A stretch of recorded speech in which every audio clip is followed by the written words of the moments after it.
faqat bitta qizil kartochka bilan cheklanmasdi. Ramos afsona o'z vaqtida hatto oltin to'pga ham da'vogar bo'ladi deyishgan. Himoyachilar oltin to'p olishi baribir sal qiyinroq. Olib chiqdi kubokni Ramos, maxsus joyiga o'rnatdi. Mana bu yigitlar taqdirlashda ishtirok etishga tayyor. Gianni Infantino, FIFA prezidenti hamda Amerika Qo'shma Shtatlari prezidenti Donald Tramp.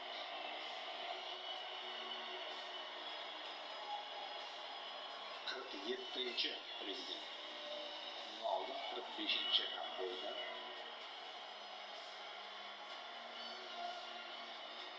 Ispaniya qiroli ham o'yinda muxlis sifatida qatnashayotgan edi. Hozircha ko'rinish bermayapti taqdirlash marosimi.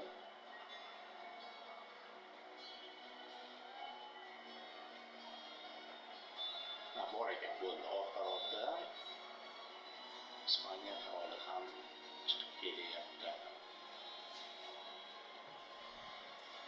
Filip oltinchi. Darvoqe futbolning ashaddiy muxlisi.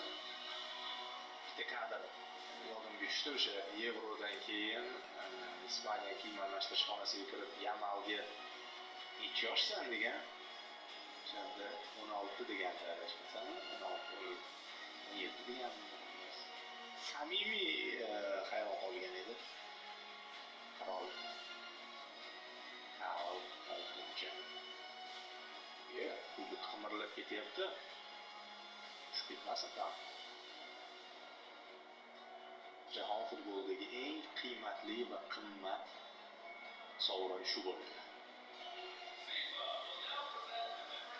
Hakamlar bugun juda og'ir o'yin o'tkazishdi. O'zi umuman Argentina ishtirokidagi o'yinlarni boshqarish oson emas. Buni jahon chempionatlarida ishlagan Ravshan Ermatov ham ta'kidlab o'tgan. Bundan yulduzli o'yinlar ichidan baribir shu bosim ostida ushlab turishni bilishadi. Sloveniyalik Slavko Vinčić nomiy jamoasi. Germaniyalik Dunkert, kolumbiyalik Gallo